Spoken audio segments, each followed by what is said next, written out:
Welcome to the Workplace Minute, powered by H3HR Advisors and sponsored by WorkHuman. Thanks for joining me for a quick update on what's important in the world of work. My name is Steve Boese. Welcome back to our special three-part Workplace Minute series examining how artificial intelligence is shaping and changing the U.S. labor market. In part one, we explored the idea that AI is not replacing the labor market so much as it is splitting it into haves and have-nots. And we discussed how some workers are seeing their skills and value increase through the use of AI, while others are finding their work becoming more vulnerable to automation, consolidation, and changing employer expectations. Today in part two, I want to explore a question that many workers are asking themselves, even if they don't say it out loud. If the labor market is supposedly healthy, why do so many workers feel so uneasy?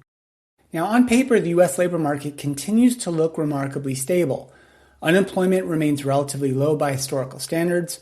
Employers continue to add jobs.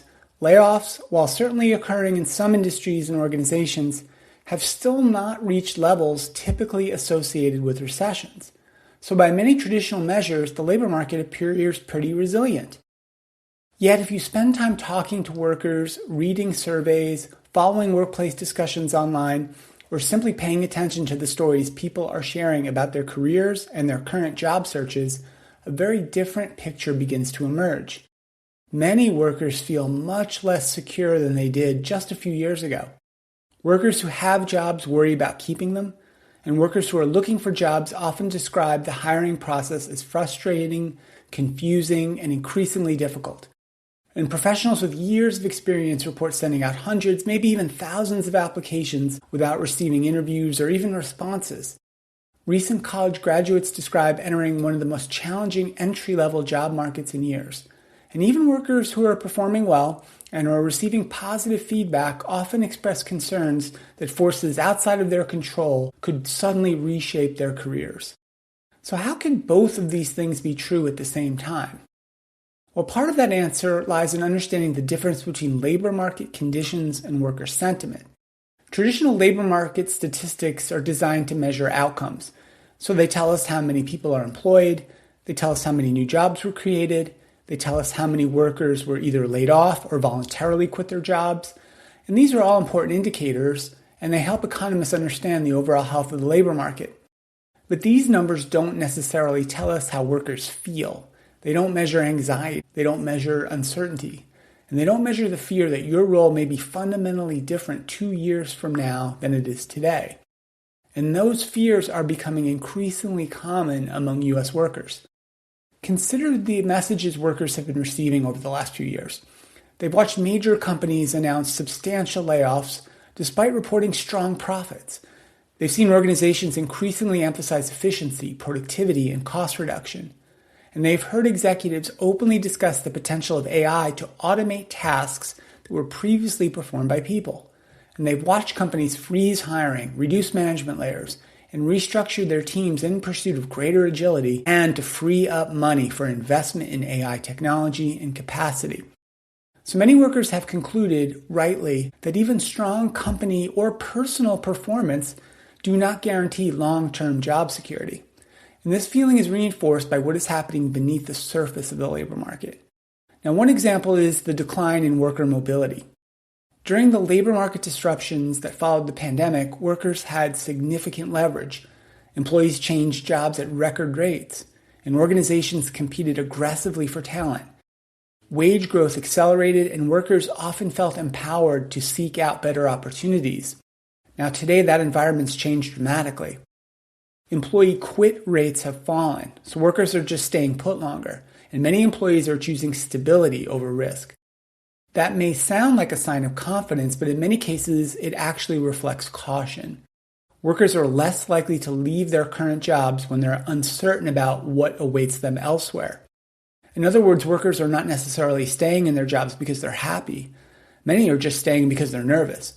And another factor contributing to this insecurity is the rise of what we might call silent restructuring. Historically, workforce reductions often came through large layoffs that generated headlines and public scrutiny. Today, many organizations are reducing labor costs in much less visible ways. They may choose not to backfill open positions. They may ask remaining employees to absorb additional responsibilities. They may use new AI tools to increase the expectations around employee productivity, or they could redesign jobs in ways that just require fewer workers without formally announcing workforce reductions. This can be a slow process, but as it continues over time, the stress and pressure on the remaining employees compounds. And the result is that workers often feel the anxiety and the uncertainty even when they're not directly impacted by the layoffs. And then there's the AI technology itself. Even workers who are enthusiastic about technology often struggle with uncertainty surrounding AI. Many organizations have encouraged employees to use AI tools without clearly explaining what success looks like. Workers hear messages about becoming more productive, but often they receive little guidance about how productivity gains will be shared. Will the increased productivity lead to higher wages or more employee flexibility, maybe greater opportunities for advancement? Or will they simply lead organizations to conclude they need fewer people? And for many workers, those questions remain unanswered. So this is why worker confidence may be one of the most important workforce indicators in the AI era. Employment levels, job growth, and wage growth, they all still matter. But if workers increasingly feel uncertain about their future, that uncertainty will influence behaviors. It will affect willingness to change jobs. It will affect spending decisions in the economy. And then it affects things like family planning and retirement decisions and employee mental health. And ultimately, it will impact organizational performance.